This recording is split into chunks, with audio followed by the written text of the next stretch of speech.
ရှင်နာမတော်ဘုန်းကြီးမင်္ဂလာရှိပါစေ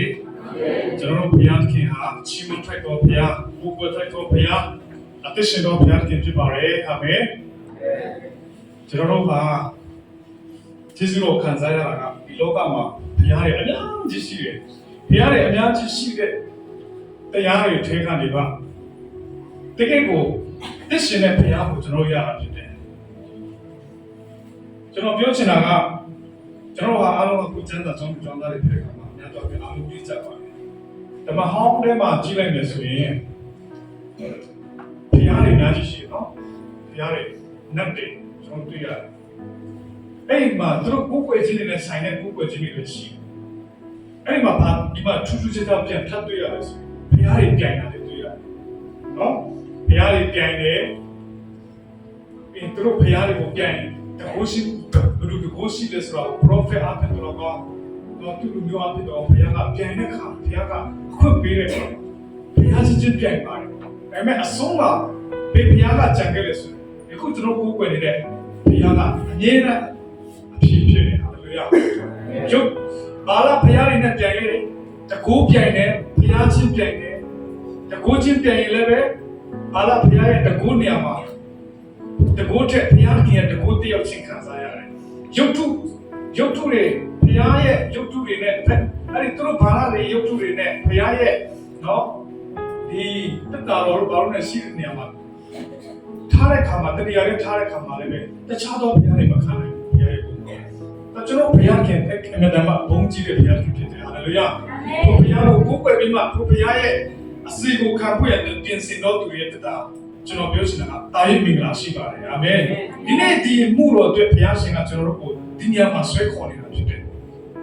ယနေ့ကျွန်တော်အမြဲတမ်းပြောတတ်တဲ့အရာကကျွန်တော်နားလေတပုတ်ပေါက်ခဲ့တဲ့အသက်တာကနေကျွန်တော်ယခုထိကျောင်းသူကျောင်းသားတွေပုံမှာပြောတဲ့အရာတွေရှိတယ်ဘာလို့ဆိုရင်ကျွန်တော်တို့ဒီကျမ်းစာကျောင်းကိုရောက်လာတာမတော်တဆနဲ့ရောက်လာတာမဟုတ်ဘူးလို့ကျွန်တော်ပြောတတ်တယ် first year တွေလည်းသိကြတယ်အခုဆို second year တွေသိလိုက်တယ် MSc တော့မတော်တဆနဲ့ဘုရားဒီနေ့မှာဘယ်တော့မှ accidentally မရောက်ခိုင်းဘူးဟာလေလုယာဒါကိုကျွန်တော်တို့နားလည်ဖို့ရည်ကြီးတယ်ဒီကအထူးသဖြင့်ဘုရားကဒီနေရာမှာကျွန်တော်တို့ရဲ့အနာဂတ်ကိုအောင်မြင်သောခြေလှမ်းကိုပြင်ဆင်ပေးဖို့ရတဲ့ဘုရားကကျွန်တော်တို့ကိုကောင်းသောအရာကိုပေးတာဖြစ်တယ်ဟာလေလုယာဒီနေ့အဲ့ဒါလေးကိုပထမဆုံးနေနဲ့ကျွန်တော်မိတ်ဆွေရင်းနဲ့ဘုရားကြီးတော်ကိုချီးမွမ်းနေမိတ်ဆွေချင်းနဲ့ပြီးရင်တတိယလုံးပြောပြမယ်နော်ကျွန်တော်ပြီးတယ်ဗါလေဖျက်တောင်းရဲ့ခြာကိုတော်ရဲ့ဗီဒီယိုထဲမှာလေဗါလေအစင်းအောင်ပြားလေးတွေတော့တွေ့လိမ့်မယ်လားအဲ့ဒါကိုစစ်လိုက်တယ်ဆိုရင်ဒီ Stanley ရှိတယ် Stanley တော့ Stanley ရတယ်အခု mic ကလေးထောက်ချလိုက်ပြီးချလိုက်တယ်ဆိုတော့ဇာတိပြတ်သွားတယ်နော်အဲ့ stand ထောင်းတဲ့ဟာလေးရှိတယ်နော်အစင်းအောင်ပြီလားဆက်ဒီတစ်ခါဝယ်ပြီးမှကျွန်တော်ဖျက်တောင်းမှာသုံးလို့စီပြီးတော့အဲ့တိုင်းပဲထားတယ်နော်အဲ့တော့ခွက်ကလေးတော့လေးနဲ့တို့လေးတင်ထားပြီးတော့နော်အဲ့ဒါယူလိုက်နော်တော့ခဏလေးတော့ကျွန်တော်ပန်ကာလေးမပြစီနော်ပူလေး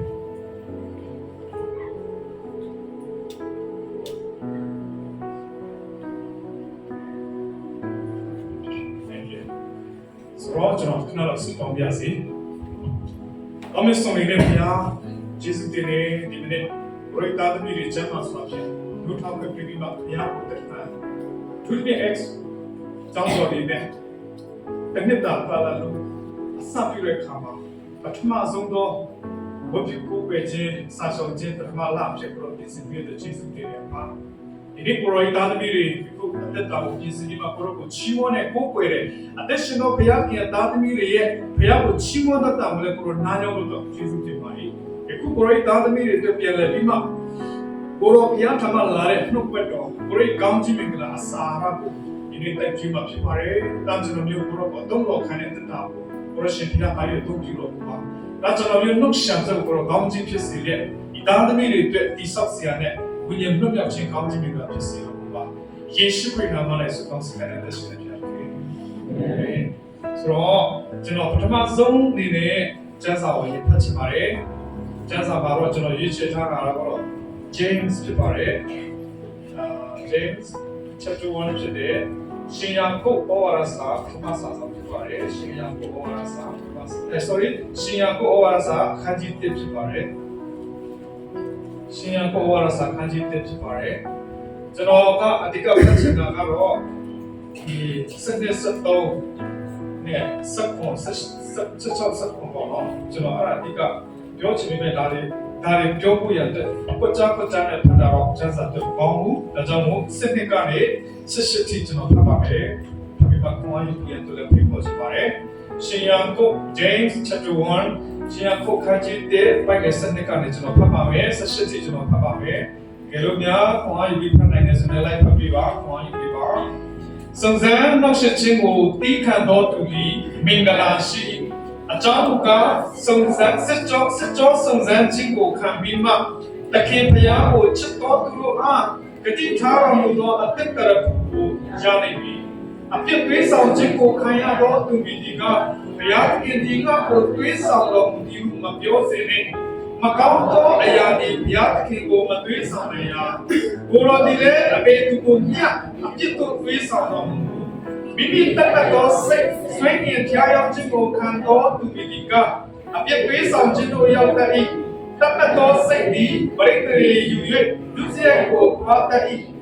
လူစရိုက်သည်လည်းအလင်းပြည့်စုံလင်းတည်ခြင်းကိုဝါတတ်၏ငါကျွန်တော်ရဲ့ကိုယ်တို့အလွဲမယူကြနဲ့ကောင်းကင်ဆုံးသောစုကျေးဇူးရှင်များတို့အလင်းတော်၏ဘာခံတော်ကတယောက်တည်းဖြစ်၍အထက်ရမှလာကြ၏ကိုယ်ပါဒီဆွေရောတည်ခြင်းမရှိကြောင်းလဲခြင်းနဲ့ရဲ့နဲ့ဒီလိုတော့ဤအမေရိကန်တော်ဘာလို့တွင်ငါတို့ဒီအခုဒီတော့အတီးကဲ့သို့ဖြစ်စေခြင်းကမာတရားစကားအဖြစ်မိမိရဲ့လောတိုင်းငါတို့ကိုပြပါစေပြီးတော့ဘာလို့ဖြစ်စေကောင်းချီးပါစေဂျေးစ်ကတော့ကျွန်တော်ဒီတဲ့အတိုင်းပဲရှင်ယာကုပ်ဩဝါဒစာဝေကြီးတဲ့သူကကျွန်တော်ဒီတဲ့အတိုင်းပဲခင်ယေရှုဖခင်ရဲ့ညီဖြစ်ပါတယ်သူရဲ့ညီကိုယ်ရဲ့တောင်းဖြစ်ပါတယ်ဘောင်ဘတ်တဲ့တောင်းဖြစ်တယ်သူတို့ရဲ့ဒီဖွင့်ပြချက်တွေထဲမှာဆိုရင်ရှင်ယာကုပ်ကဒီစာအုပ်မရေးခင်ခရစ်တော်တက်တော်စင်နော်ယေရှုခရစ်တက်တော်စင်လို့ပြောတဲ့အခါမှာယေရှုခရစ်ကသူရဲ့တာသနာပြုနေတဲ့အချိန်ကာလမှာသူကခရစ်တော်ရဲ့တာသနာပြုခြင်းကိုတတရားရှိပြီးမှခရစ်တော်ပေါ်မှာတော့မှဖျားဖြစ်ခြင်းကိုယုံကြည်ဖို့လက်မခံခဲ့တဲ့သူပြောဖြစ်နေတယ်အဲ့လိုကျွန်တော်ဒီစာထဲမှာလေ့လာတွေ့ရှိရတယ်ပြောချင်တာကသူတက်တာမပြောင်းလဲခဲ့ဘူးခရစ်တော်ကိုယေရှုခရစ်ဒီလောကမှာသူတာသနာပြုတ်နေတဲ့အချိန်မှာခရစ်တော်ရဲ့ပြုတ်တဲ့အရာတွေခရစ်တော်လုပ်တဲ့အရာတွေကိုတော့မြင်ပြီးမှသူခရစ်တော်ကိုဘုရားဖြစ်တယ်ဆိုတော့ယုံကြည်တယ်ကိုတွေ့ရတယ်ဆိုတော့ဒါပေမဲ့သူဘယ်ချိန်မှာသူစာပြီးမှပြောင်းလဲခြင်းရရှိသွားတယ်လဲဆိုရင်တဲ့ယေရှုခရစ်တည်ပြီးမှရှင်ပြန်ထမြောက်တော်ကိုသူကိုယ်တိုင်မြင်တွေ့ရတဲ့အရာနောက်ပိုင်းမှာသူရဲ့အသက်တာပြောင်းလဲပြီးမှတကယ်ပဲခရစ်တော်တည်တဲ့အချိန်သူဘုရားခရစ်တော်နောက်ကိုလိုက်ခဲ့တာဖြစ်တယ်အဲ့ဒါပြီးမှဒီအရာပေါ်မှာလည်းပဲဒီရဲ့ James ဆောက်ကောင်းကောင်းမလို့ရေးခဲ့ရအောင်တွေ့ရတယ် James နဲ့ပတ်သက်ပြီးမှကျွန်တော်တွေ့ရတာများတော့ဒီမှာတွေ့ရတယ်ဆိုရင်ခရစ်ယာန်ရဲ့ကျွန်တော်တက်တာမှာယုံကြည်ခြင်းနဲ့ဆက်ဆိုင်ကိုတက်တာ faith ယုံကြည်ခြင်းနဲ့ဆက်ဆိုင်ကိုတက်တာတွေမှာအမြဲတမ်းပါလေအကျင့်မပါတော့ယုံကြည်ခြင်းဒီတေးဖြစ်တယ်ဆိုရက်တိကျရှင်းလင်းရေးတဲ့သူက James ဆိုတယ်ယုံကြည်ခြင်းမှာအချစ်ပါတဲ့ယုံကြည်ခြင်းပြောချင်တာကကိုဖယားကိုချစ်ပါတယ်ဆိုရင်ဗစက်နဲ့ချစ်တာမဟုတ်ဘဲနဲ့ဗစက်ပဲချစ်တာမဟုတ်ဘဲနဲ့ပါလေအချစ်ကိုလည်းပဲလွတ်ပြဒီခန္ဓာကိုယ်နဲ့ပေါ်ပြတဲ့တက်တာအပြင်လေကျွန်တော်တို့ပြရတဲ့တက်တာအချစ်ပါတော့တက်တာပေါ့နော်အချစ်ပါတော့ယုံကြည်ခြင်းကိုပြောတာဖြစ်တယ်ဆိုတော့ဒီစာအုပ်ကအင်တာနက်မှာ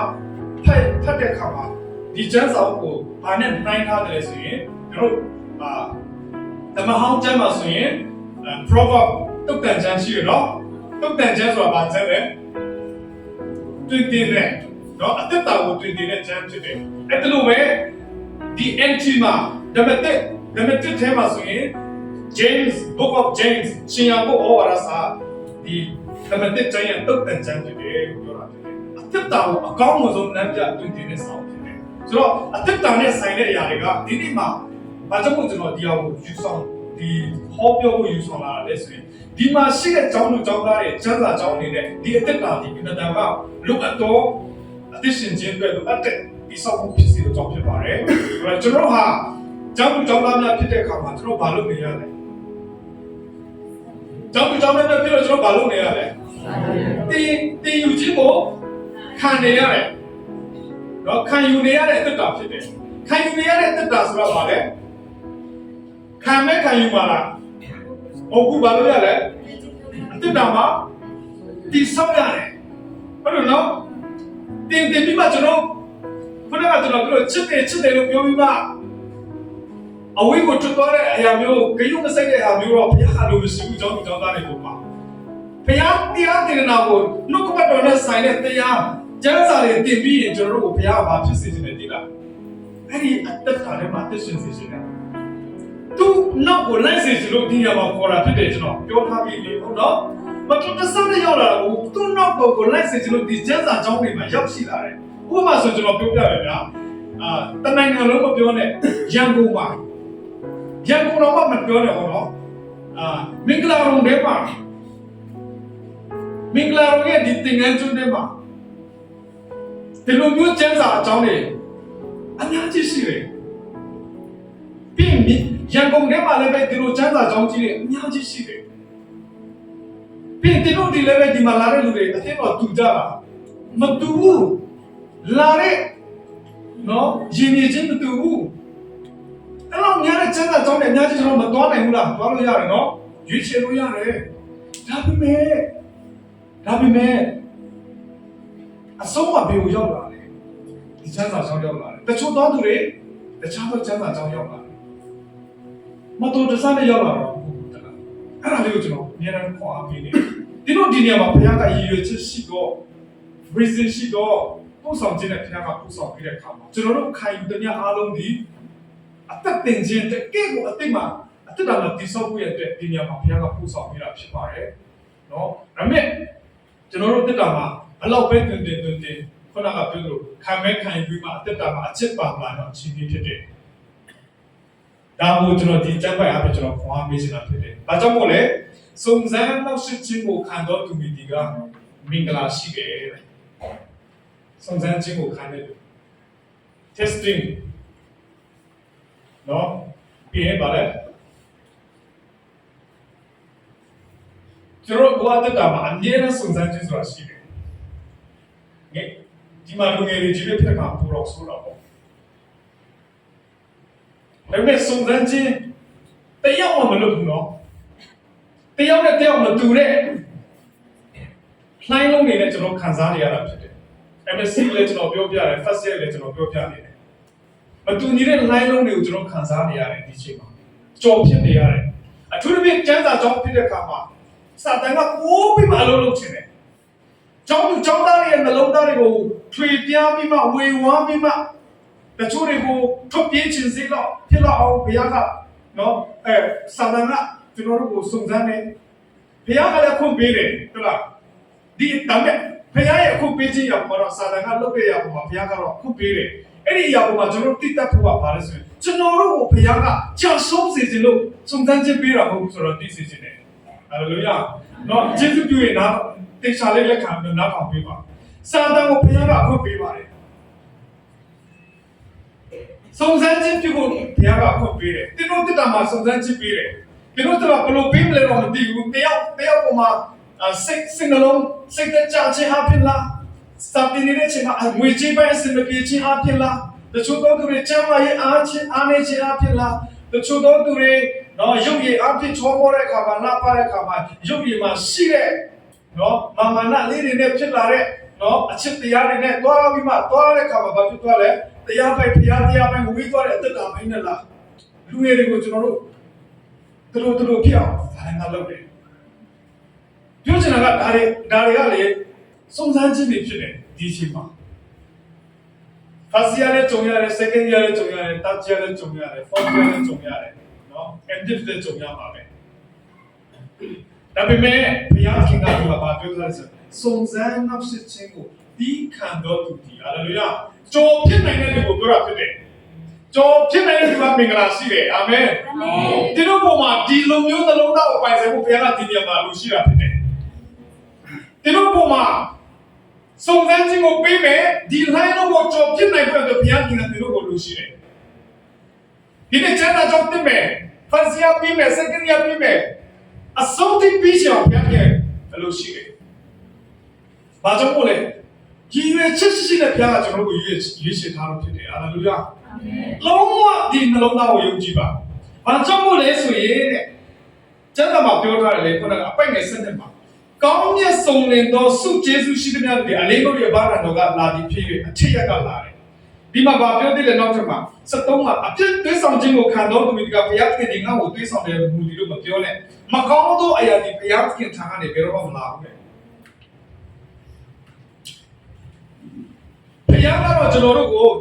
မကြောက်နဲ့တော့ဒီတန်ခါတော်လေးပြည့်တယ်နော်။ခဏလေးနော်။ Hello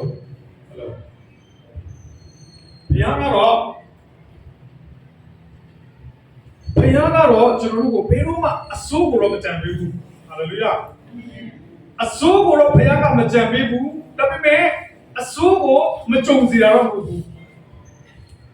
အဆိုးကြုံမယ်ဒါပေမဲ့အဆိုးထဲမှာကြောက်ဆုံးတော့ဘုရားမကြံစီပေးဘူးအဲ့ဒီကြံစီခြင်းရဲ့နောက်ွယ်မှာဘုရားရဲ့ကယ်တင်ခြင်းများရှိတယ်ဒါပေမဲ့ဒီအရာကိုကြော်ဖြစ်နိုင်ဖို့တော့ဘုရားကကျွန်တော်တို့ကိုသင်တင်ပေးတယ်။အဲ့ဒီအချိန်မှာကျွန်တော်တို့ရဲ့အသက်တာမှာဘုရားကအမြဲတမ်းအဆုံးဖြစ်ပေးတာ။ဒီနေ့မှာကျွန်တော်ခွန်အားပေးချင်တာကအဆုံးဖြစ်စေတဲ့သင်တို့ရဲ့တက်တာကိုကျွန်တော်ကဒီနေ့မှာထောက်ပြချင်တာဖြစ်တယ်။ဘုရားကဖန်ဆင်းတဲ့အခါမှာကောင်းခြင်းတွေနဲ့ပဲဖန်ဆင်းတာဖြစ်တယ်နော်။ကျွန်တော်တို့လေ့လာကြည့်လိုက်ရင်ဒီတဲ့အတိုင်းပဲကပ္ပဦးကျမ်းကနေကျွန်တော်လေ့လာကြည့်လိုက်ပါလေ။ဘုရားဖန်ဆင်းတဲ့အားလုံးဘုရားကတကိုးတော်နဲ့ဖန်ဆင်းတဲ့အရာတွေတော့ကနော်လစ်တော်နဲ့တော့မဟုတ်ဘူးတကိုးတော်နဲ့ဖန်ဆင်းတဲ့အရာတွေလောကအရာတွေအားလုံးကိုသူပါတယ်ကြည့်ပြီးမှကောင်းတယ်လို့ပြောတဲ့အရာတွေကြီးပဲဖြစ်တယ်။နောက်ဆုံးလူကိုဖန်ဆင်းတဲ့အချိန်မှာလည်းပဲပြည့်စုံတဲ့လူတော်ဝါဖြစ်လာတဲ့အခါမှာအသက်ရှင်တော်တော်ဝါဖြစ်တဲ့အခါမှာလည်းပဲလူပေါ်မှာဘုရားရဲ့ကောင်းခြင်းစုံတယ်ဆိုတာဘုရားကဝန်ခံတယ်။ဒါပေမဲ့ဘာဖြစ်သွားသလဲဘုရားနဲ့လူကြားမှာစာတန်အားဖြင့်ကြာရှုံးသွားတဲ့အသက်တော်ကျွန်တော်တွေ့ရတယ်ဟုတ်တယ်နော်အာရနဲ့အေဝါပေါ်မှာရှိတော့ကိုယ်တိုင်ဆုံးဖြစ်နိုင်တဲ့အတိညာကိုဘုရားကလေးစားလို့ဒီအရာပေါ်မှာဘုရားကစောင့်ကြည့်တာဖြစ်တယ်အဲ့ဒီအရာပေါ်မှာစာတန်ရဲ့အနိုင်ယူခြင်းကဘာဖြစ်သွားလဲအာရနဲ့အေဝါရဲ့ကြာရှုံးခြင်းဒီမှာဘုရားနဲ့ဝေးပြီးမှဘုရားရှင်မှာကျွန်တော်တို့ဒီမကောင်းတော့နော်စုယူစရာကောင်းတော့တက်တာဖြစ်သွားတယ်အဲ့ဒီအရာတွေရဲ့အတိက point လေးကအာရနဲ့အေဝါရှိမှာဖြစ်လာတဲ့တက်တာလေးကဘာလဲဆိုတော့ဒီမှာပေါ်ပြတယ်။ဘာလဲဆိုရင်တဲ့တမတော်စိတ်ဒီပရိသေတွေလူကျက်ကိုပါတယ်။တမတဲ့စိတ်ဥပမာဆိုရင်အာရနဲ့အေဝါရှိမှာတမတဲ့စိတ်ကဘာမှဖြစ်သွားတာလဲ။ဘုရားကမစားနဲ့လို့ပြောတဲ့အရာကိုသူတို့ကြည့်လိုက်တဲ့အရာပြောလိုက်တဲ့စကားဒါတွေကဒီဘယ်ထဲမှာရောက်သွားလဲစိတ်ထဲမှာရောက်သွားတယ်အဲ့ဒီစိတ်နှလုံးသားထဲမှာဖြစ်လာတဲ့ဆုံးဖြတ်ချက်ကဘာဖြစ်သွားလဲတမချင်းကိုဖြစ်စေတဲ့အရာကိုနေရာပေးလိုက်တဲ့အခါမှာသူဒီဒုစရိုက်ဖြစ်သွားတယ်ဒုစရိုက်ဆိုဘုရားရှိခိုးအပြစ်ဖြစ်သွားတာဖြစ်တယ်ကျွန်တော်တို့ရှိမှလည်းပဲစာရရဲ့ပေးဆောင်ဖျောင်းခြင်းကတခြားတဲ့အရာတွေနဲ့ဘယ်တော့မှမလာဘူးအနည်းနဲ့လို့ target ထဲမှာတမချင်းနေရပါတယ်တတ်မဲ့ချင်းတွေမှာအမျိုးမျိုးပါတယ်နော်။ဘာတွေတတ်မဲ့တယ်ဆိုတာပြောကြမလို့မျိုးသားတွေဆိုလည်းတတ်မဲ့ချင်းတွေမှာဘာတွေပါတယ်ဆိုသိပြီးသားမကောင်းသောစိတ်တွေဒီအဓိကမကောင်းသောစိတ်မနာလိုခြင်းစိတ်နော်သူတစ်ပါးကိုအနိုင်ယူလိုသောစိတ်သူတစ်ပါးပေါ်မှာအပြစ်မြင်လို့တဲ့စိတ်အဲ့ဒီအရာတွေကတတ်မဲ့ချင်းတွေမှာပါလာတဲ့အရာတွေကြီးပဲဖြစ်တယ်။ဥပမာဆိုဒီတတ်မဲ့ချင်းအရာကကျွန်တော်တို့ဘာဖြစ်စေလဲဆိုရင်တပြည့်ပြည့်နဲ့ကျွန်တော်တို့ကိုချီနှောင်လာပြီးမှနောက်ဆုံးများမဖြစ်တဲ့အရာတွေလည်းဖြစ်သွားတယ်ရှင်းရှင်းပြောလို့ဆိုရင်အထူးသဖြင့်လူငယ်ဖြစ်တဲ့အသွေးတွေကြားထဲမှာနော်အသွေးတွေကြားထဲမှာဘယ်တော့ပဲသူတို့ယုံကြည်စိတ်ချမှုရှိပါတယ်လို့ပြောနေပါစေနော်တွေးတာမြင်ရလေနောက်ဆုံးမှာဘာဖြစ်သွားလဲဝဲလို့မရအောင်ဖြစ်သွားတာ။ဘာကြောင့်လဲသူတို့ရဲ့အထက်မှာရှိတဲ့မြတ်တာကိုတစ်ဖက်လက်နဲ့ခံယူစေတဲ့ရကတက်တက်တော်စိတ်ဖြစ်သွားတာ။ပြောချင်တာကဒါတွေကစိုးသောအရာတွေဖြစ်တယ် ဒီအရာတွေကဘယ်တော့မှဖယားခင်စီကနေတော့မလာဘူးကျွန်တော်တို့ကိုပြည့်စည်စေတဲ့အရာတွေကဘယ်တော့မှဖယားရှင်ကနေတော့မလာဘူးဒါကိုကျွန်တော်နားလည်ပါကျေးဇူးပြုဒါပေမဲ့တစ်ခုလေးရှိတာကဒီအရာတွေကိုခံနိုင်ရရှိသောအသက်တာနဲ့ကြော်ဖြစ်ဖို့တော့ဘုရားရှင်ကပေးတယ်ဟာလေလုယာအဲ့ဒီပေးခြင်းကိုကျွန်တော်တို့ကိုဘာနဲ့ကျွန်တော်တို့ပုံသက်တည်ပြရဆိုယေရှုခရစ်အားဖြင့်ကျွန်တော်တို့ကိုပေးထားတာဖြစ်တယ်ဥပမာဆိုရင်ဘုရားရှင်မှာကျွန်တော်တို့လူသားတွေဟာအာဒံဧဝါကြောင့်ဘလို့မှနော်စစ်တွေလို့မရတဲ့ပစ္စည်းချင်းနဲ့ရှိနေတဲ့ယူဆရာအသက်တာကိုယေရှုခရစ်ကလူလောကမှာအသက်ရှင်ဖို့ရတဲ့လူစားတိခံယူတယ်လောကမှာလာပြီးမှနော်ဖျားဖြစ်ခြင်းကိုသူပြတယ်ပြီးသူကိုယ်တိုင်တည်ခြင်းဖြစ်စေတဲ့ကားလိုက်တော်တရားကိုသူသိခံတယ်လူအနေနဲ့မသက်တာလို့နဲ့မခံယူနိုင်လို့နဲ့အရာခရစ်တော်ဖျားကိုယ်တိုင်ဖျားသားဖြစ်တယ်ဖျားဖြစ်တယ်ဆိုတာတော့သူသိရတဲ့တည်ခြင်းကိုမခံနိုင်လောက်အောင်ဖြစ်တဲ့သူကိုယ်တိုင်ဖျားကိုယ်တော်မှသူ့အဖကိုယ်တော်မှဒီခွတ်ကိုလွန်နိုင်ရလွန်ပေးပါအဖလို့ပြောလာအောင်ကြောက်တဲ့တည်ခြင်းတရားကိုသူကျွန်တော်တို့သိခံပြီးမှမြေမြုပ်ခြင်းအဖြစ်3ရက်မြောက်သောနေ့မှာတကယ်ပဲရှင်ပြန်ထမ်းရောက်တဲ့အခါမှာဖယားနဲ့လူကြားထဲမှာ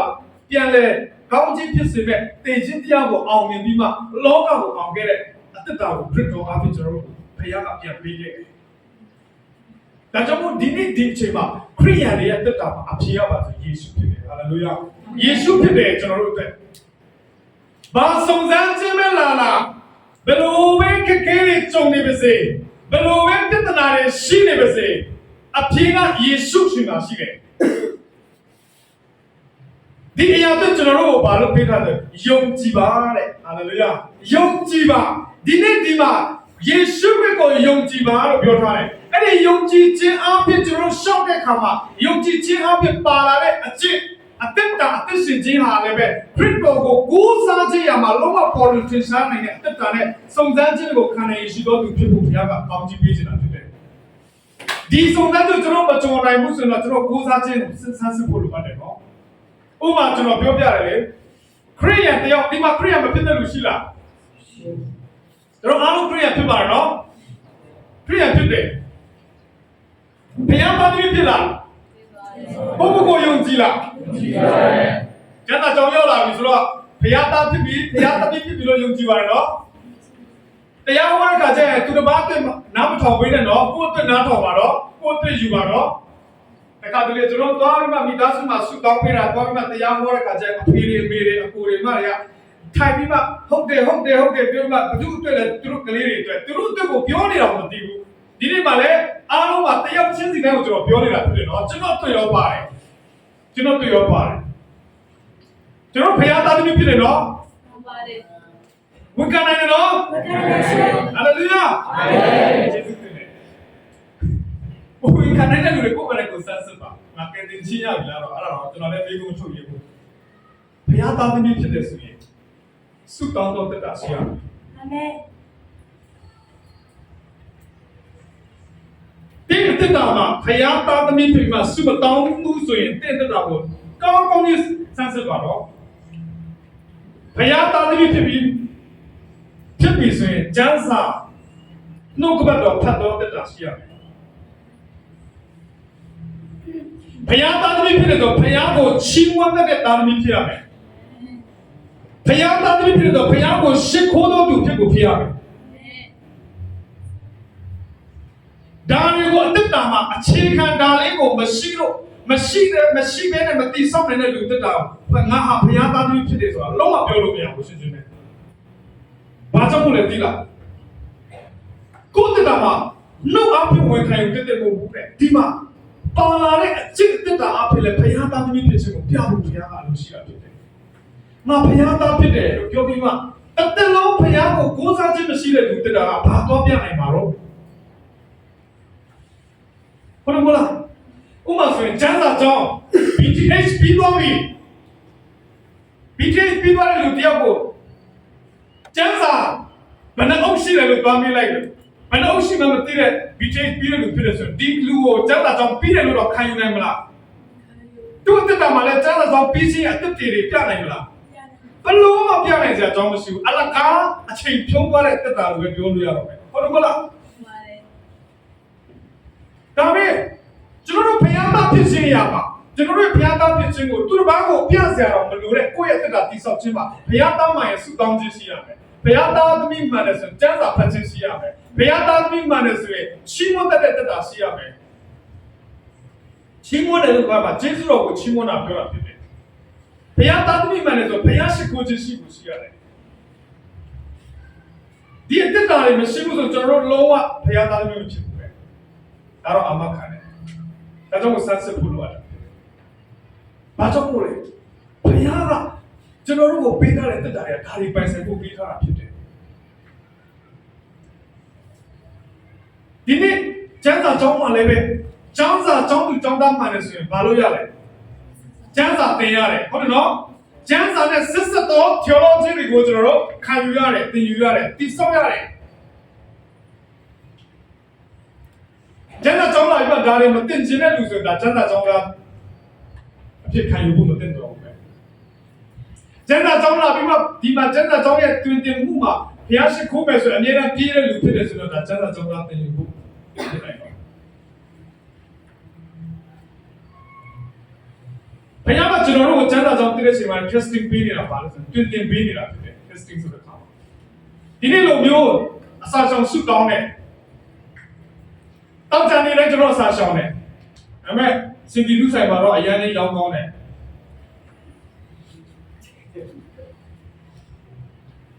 ဆိုတော့မျိုးမဖြစ်စေချင်ဘူး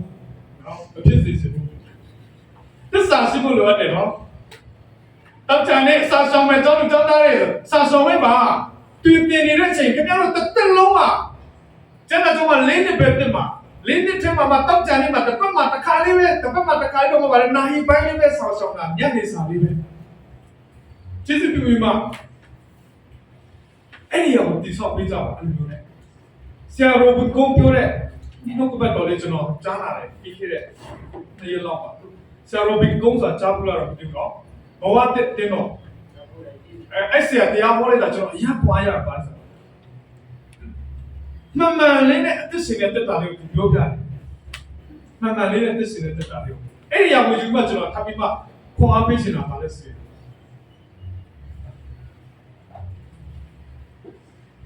တပတ်မှာ၄-၅ရက်အစာမရှောင်နိုင်တဲ့တိုင်အောင်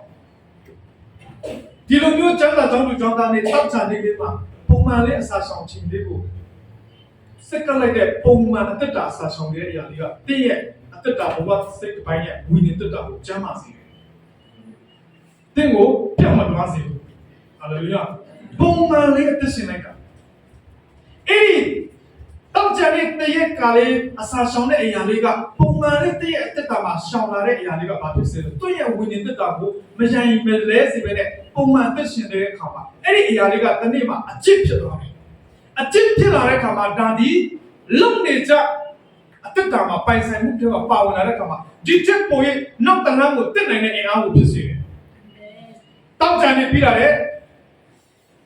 ဒီတရပဲမှုတော့နှစ်ရက်စာဆောင်လာနိုင်တယ်။ပုံမှန်လေးအသက်ရှင်နေတဲ့အသက်တာကိုဘယ်တော့မှအဆုံးရှုံးမခံတဲ့လူရဲ့အသက်တာကိုပြောတာဖြစ်တယ်။ဒီနေ့မှလည်းကျွန်တော်ပြောတဲ့ကျမ်းစာကိုဖတ်ဖို့ထားရမယ်။ကျမ်းစာကိုကျွန်တော်တို့ဖတ်တဲ့အခါမှာအိုးငါဒီနေ့မှဒီအခန်းကြီးတက်ကနေငါးထိကိုမရမနေဖတ်ရမယ်။အဲ့လိုကြီးကြိုးစားဖို့ကျွန်တော်ပြောတာမဟုတ်ဘူး။ကျမ်းစာဒီနေ့မှာအော်ဒီမှာဒီနေ့ဒီအချိန်လေးမှာဒီ15မိနစ်လေးမှာငါပေးလိုက်တဲ့အချိန်လေးကိုပုံမှန်လေးဒီနေ့မှာဘယ်တော့ဖတ်ရမလဲ။5မိနစ်ဆို5မိနစ်ရဲ့ပုံမှန်လေးယူလိုက်တဲ့ခွန်အားကိုပြောတာဖြစ်တယ်။စူတောင်းခြင်း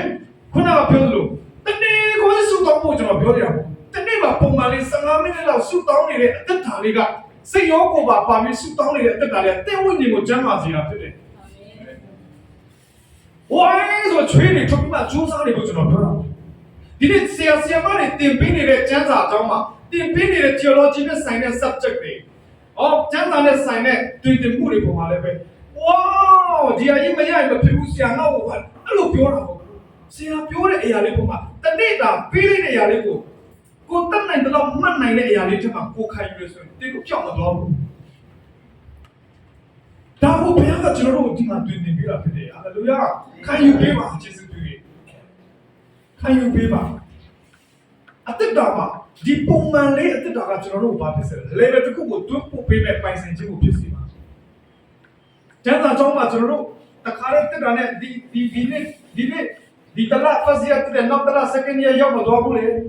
first year ပြီးဖို့ကျွန်တော်တစ်နှစ်တောင်ကြော်ပြရတာပါလေပုံမှန်နေ့တောင်ကြော်သွားရတယ်အစင်လိုက်လေးကျွန်တော်သွားရတာဖြစ်တယ်ဘာတွေသိပြရသေးလားအဲ့ထက်မှာဘာတွေပါလဲအဲ့ဒါစုံစမ်းခြင်းတော့အဲ့ထက်မှာဘာတွေပါလဲစိတ်ရှိခြင်းကိုသင်ပေးနေတယ်ငါစိတ်မရှိဘူးကွာစကမြောက်ခုန်တယ်မလို့ပြောဘူးလား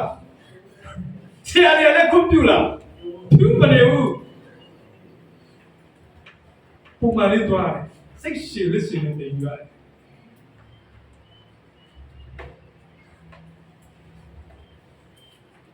နော်တော့အားပေးတဲ့လူတွေရှိတယ်ကျေးဇူးတင်တယ်အဲ့ဒါပြီးတော့မယ်နော်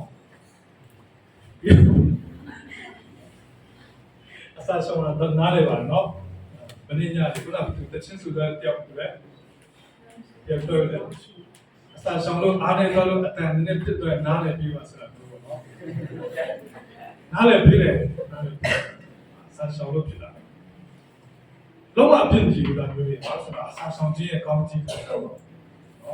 စာစုတချင်းစုတော့ဘာမှမဖြစ်ဘူးလေကောင်းသွားတယ်နော်အရင်ကောင်းတယ်ဟုတ်လားဆိုတော့ပြောချင်တာကကျွန်တော်တို့တက်တာမှာဘုရားကပြင်ဆင်ပေးရရပါဘယ်တော့မှအဆိုးကိုမပြင်ဆင်ပေးဘူးနော်